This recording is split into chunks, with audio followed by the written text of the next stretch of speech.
Welcome to Business Innovators Radio, featuring industry influencers and trendsetters sharing proven strategies to help you build a better life right now.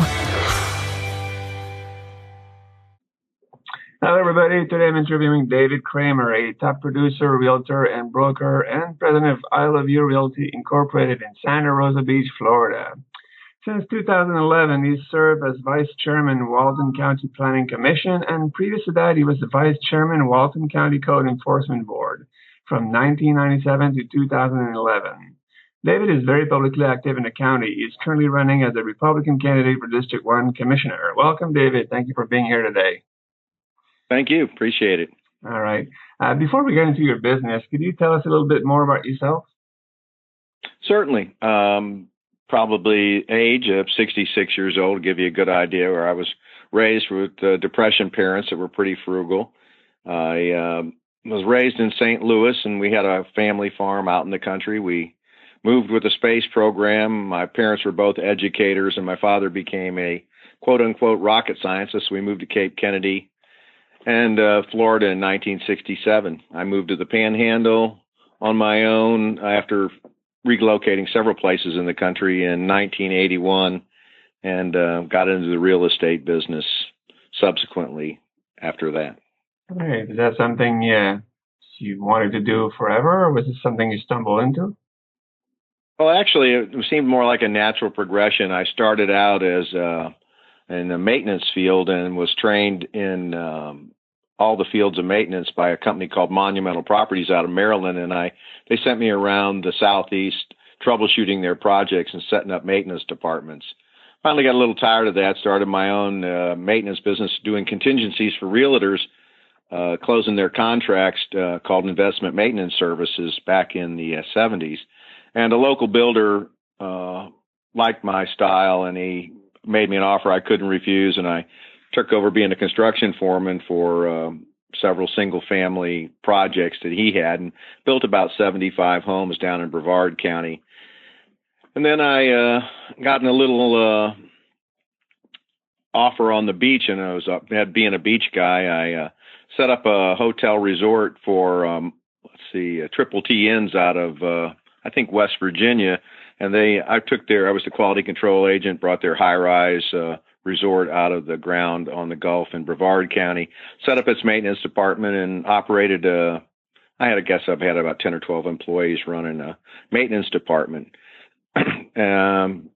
for that property for a couple of years, and then got an offer, and love involved, Girls followed a girl to the Panhandle. She asked me, I'm moving to Panama City, and I said, your parents live in Central America?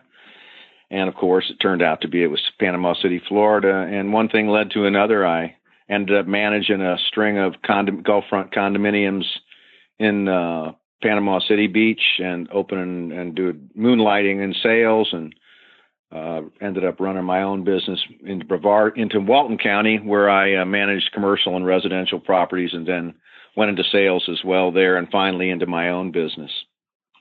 So it was more like a natural progression, it seemed. Yeah, it makes sense. What personal attributes or traits contributed the most to your success, you think? Well, it's been my experience. I think the lucky thing for me was that I'm a good listener. There are two types of salespeople that I've found overall in the world. There's the hard sell, people that know how to sell, and they're a hard sell. And there's the empathetic salesperson. I'm the empathetic salesperson. So what I did is I coupled that with a continuing education of the law of the land through my civic involvement, and a good, strong professional ethic in that you do what you believe in, and you treat everybody like you want to be treated. And those have been the things that have kept me going in the business. Okay. And can you give some specific examples where these qualities actually played a role in your success? Yeah, I think so. I had a mentor. One of the clients I had come in liked my style, and he was about almost 20 years older than I was, very successful in the railroad business out in Oklahoma, Texas, and all over the western United States, buying railroad easements, selling them for the ballast, the rails, the ties, and then the land of the farmers on either side. And through that statewide workings, he brought to me his generational thinking, which was well, I'll give you a little adage. He used to quote me, and it worked real well for us. It was pigs get fat and hogs get slaughtered. We didn't try to ever squeeze more than you can out of a real estate transaction. And one other thing that he told me that is, if you ever stop the world, you stop and you think you're successful enough and you're satisfied with the status quo, that the world will pass you by. And it was a big thing coming from a guy a lot older than me. Mm-hmm. So I think what we did is and the thing was to always keep your word, no matter if you lost money on a deal. If you told somebody you were going to do something, or that was a clause in a contract, you always keep your word. Those are the things that you can never change. A man's only worth what his word's worth, and that's what he taught me. Amen. That's right. On that note, I mean, talk about success. I mean, there's no straight line to success, right? So why don't you talk about some of the major adversities or trials you had to overcome to get there? Well, of course, like probably everybody in your listening audience, or at least half of them, divorce is one of those things that has a tendency to set you back on your heels fiscally as well as emotionally. I got through that because I was lucky enough to have a child through that marriage that was falling apart. And I focused on her future. I set myself a goal that I would, no matter what, I would make her. I played in a rock and roll band in the evenings when I was a single guy. I quit all that. I started studying the law of the land, which I always think is a lot of realtors make the mistake of not knowing the laws.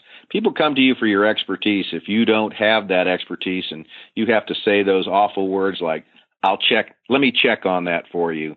Mm-hmm. You've lost a customer. Mm-hmm. You really need to know. Then, of course, here locally, we had the financial, like in most people, the 84 market went down because of the Reagan changed the tax laws. And then, of course, the 07 market went down.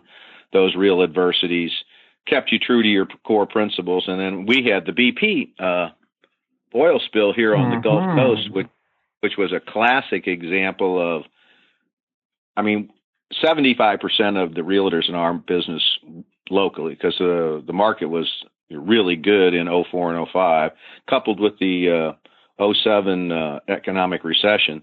You added BP on top of that in 2010, and we culled 75% of the realtors out of our market here. Wow! So it was tough to stay in, but I fed my company. I believed in it. BP helped a very little bit, not enough to that it counted. But what counted was a belief in that you make a difference, and people needed you. People need realtors. A lot of times they don't think they do, but they do. And why don't you tell us a little bit about how you deal with, really huge obstacles? What keeps you going when you really hit the wall there? Well, I'm not a big goal setter, but I'm more like it's a manifest thing with me. I have a vision of what I see things to do, and I try to make my own dreams come true. Life's is about a lot more than money. It's about having fun and seeing that others realize, for me as a business goal, was seeing that others realize the American dream. I always found that if you treated every customer that came in, especially those who weren't, quote unquote, well-heeled. I've dealt with lots of multimillionaires in business transactions, and that's a specialized thing too. But most people aren't multimillionaires. And if you treat everybody like they're going to win, like, they're going to win the lotto next week, they appreciate respect. And it's not hard to treat people with respect. It's just easy to do if you believe in yourself and believe in them. Very good. Looking forward, what do you think, or what is your vision of your business in the next 3, 4, 5 years? Well, like anybody else that's not under a rock, it's definitely going to be tied to technology. A realtor's a guy on the street. I mean, you can't take that away from you. I don't care if I'm shopping. Personally, myself, I'm currently shopping in the North Carolina, Tennessee, and Virginia markets for second home mountain retirement homes or farm. And I do a lot of my initial forays into those markets through the internet. And the internet is going to be critical for everyone to have a good presence, an ability to understand how to market and understand how to communicate in that market, and especially with those people who coming up and growing into the business, the millennial generation. Now, the boomer generation is pretty savvy, real savvy on it. I mean, they're the ones that devised it, but the millennials are eating, breathing it. So if you don't have that, you'll miss that segment of the market. If you don't, now that's not saying that you still don't have to have street creds. Mm-hmm. People hire realtors because they should know their market and they should know their laws. Any realtor that doesn't know the ordinances and codes and stuff where he is, it's just average. Mm-hmm. I mean, if you want to be above average, you need to specialize in the things that make a difference to people who want to call you, like your license says, you're a professional. Hmm. You mentioned something earlier about marketing yourself and the market itself, and things change over time. What do you feel the best way will be to continue to market yourself? Well, I'm learning it like I'm a third grader currently. I have not been as astute as probably some of your other interviewees about this.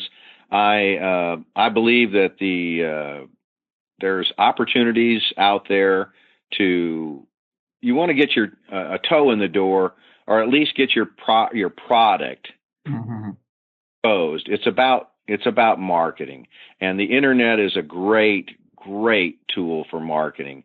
You still have locally. I mean, most sales are local in real estate, but it depends on the market you're in. Like in my case, the reason I say that is when you're in a vacation home market, like I'm shopping in and like I happen to live and work in, is primarily it's a second home market. You have to be able to get to people before they get here, so that when they get here, they can concentrate on those things that they've asked you to target for them. So it's different for that realtor that's in a market where everybody lives and works and stays. It's all about street creds, local advertising, signs, and the newspapers and magazines. But for those people in markets that are second home and resort markets, or or people travel a lot into your market, military, et cetera, you better be out in front of your competitors, or your competitors will have that edge. Well said. Now there's kind of the elephant in the room, which has to do with working with a realtor. What's in your opinion the biggest misconception or myth people have about working with a realtor? I think the biggest misconception is they don't need a realtor. A lot of folks feel, in my experience that I've seen with them, and they feel like they can do it themselves. And then they learn the hard way, and sometimes miss an opportunity, or sometimes get taken for a lot of money. That it's a lot. We don't have professional licenses, have continuing education every year, have build a career and experience around it for no reason at all. You become a professional, and you're looking for a realtor as a professional. If you think you can do it yourself, it's a mistake. I mean, it's like the old adage with lawyers: and a lawyer that has himself for a client is a fool. And it's not the same as a realtor. I mean, realtors do a lot of investing in their own markets because, quite honestly, it's like a stockbroker in that respect, because we are brokers. If you show the public that you believe in the market and the product that you're selling, because you invest in it as well. Mm-hmm. It's not so much like a lawyer, but I think the biggest misconception is that people believe that they can do it themselves, and it's pretty convoluted out there.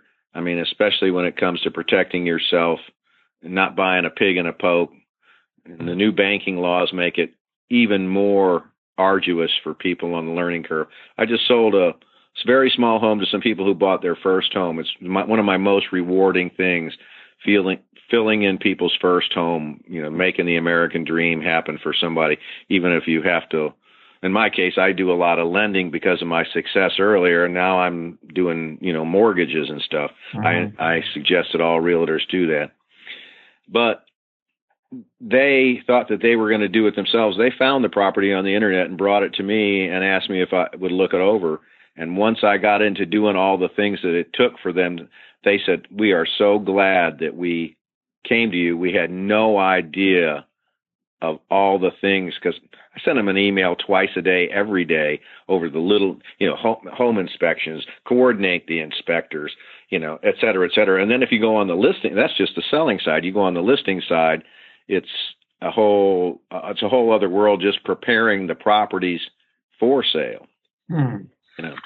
Well, on that note, giving advice and everything, what kind of advice would you give, let's say, a family member or a friend that's selling his home, but on the other side of the country where you can't really assist them personally? What should they do or look for to make sure they do the right thing? Well, you'll want to go, first thing you'll do is you'll go on the internet and you'll check to see who's doing the major part of marketing. You'll put in the address and homes in your area and just see what comes up and whose name pops up a lot. Another thing you can do is the best thing to do professionally if you decided you want to hire a realtor is you choose 3 that you think are in the area. Always take recommendations of people who have bought and have good experience, and take into account seriously those that have bought and had bad experiences. You want to deal away with those. But you'll want to take them and ask each one of those realtors, at least 3, to send you a comparable market analysis. It's what realtors do every day, similar to a broker's opinion value, but if they're not a broker, they just can get out there and generate usually through their MLS service, or if they're hardworking enough to get out and work with the local property appraiser's office on most recent sales, they'll give you a very good idea of what the square foot, linear foot prices are of properties that are similar to yours and dissimilar to yours in your market, locally or within a specific radius to your property. I'd say you get 3 comparable market analysis. And another big thing that you want to take in time into that is it's a big thing to price your home when you're selling it. You don't overprice it the first time. If you miss it on that first chance, your property is going to sit on the market a long time, and people will think something. Even if there's not, they'll think something's wrong with it if it didn't sell in the first 60 days. It's very critical to get it priced right the first time. So that's a great advice for sellers. What about one more for buyers? Well, for buyers, what's made me successful, I guess, is I'm always out there looking for a deal, like anybody in any type of product or anything. In our case, however, there's an opportunity that has made me a lot of money and gave me a lot more options, and that was to always try to find owner financing. Mm-hmm. I used owner financing to my benefit. I mean, it made me a millionaire.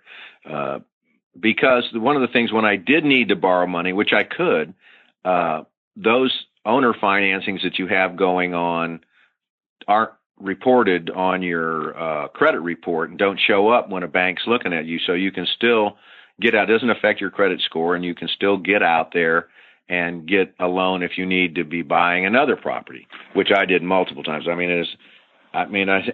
When things were tough and I was eating ramen soup and just paying child support, I still had 4 mortgages that mostly all owner financing that I kept going at all times.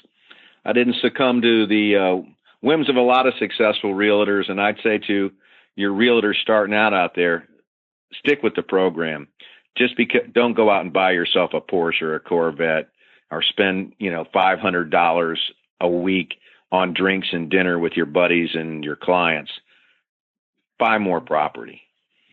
Wow, those were awesome advices. Wow. Well, it happens. I mean, people get successful and they have an opportunity, and it feels good to throw yourself a little party. it can be quite contagious, though. No, and I mean this is so true. I mean, it makes so much sense. Those were amazing advices, David. It's the hardest part of being successful, I think, is staying with your plan when you achieve a little bit of success, to not go out there and blow it or take too big a risk. Mm-hmm. Still, I was lucky because my parents were Depression kids, and I was raised with a semi-large family. There were 4 of us. So I learned to share, and I was beat into me almost literally that you want not, waste not, want not. And it works very good. Awesome.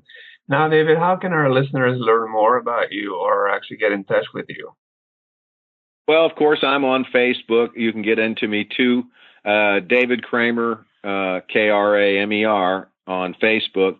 And then I'd say websites in being worked on right now. So you can also, I have my company Facebook, I Love You Realty, is on Facebook as well, but our iloveyourealty.com is currently under construction. So can't get me that way. Or you can get the toll-free number is 888-256-8380. Or email irealty@aol.com. Try to keep, and when you get an email address, if you can, I know it's a pain in the butt, but any chance you get, besides your company, whatever one your company gives you when you're starting out, get yourself a very simple email address that people can remember rather than have to write down and look up. All right. Well, thanks again for taking the time, David, to share all this knowledge and wisdom with our listeners. This was very, very, very much appreciated. Thank you so much. You're certainly welcome. And thank you for taking the opportunity to acknowledge it. No problems. Thanks for listening to Business Innovators Radio. To hear all episodes featuring leading industry influencers and trendsetters, visit us online at businessinnovatorsradio.com today.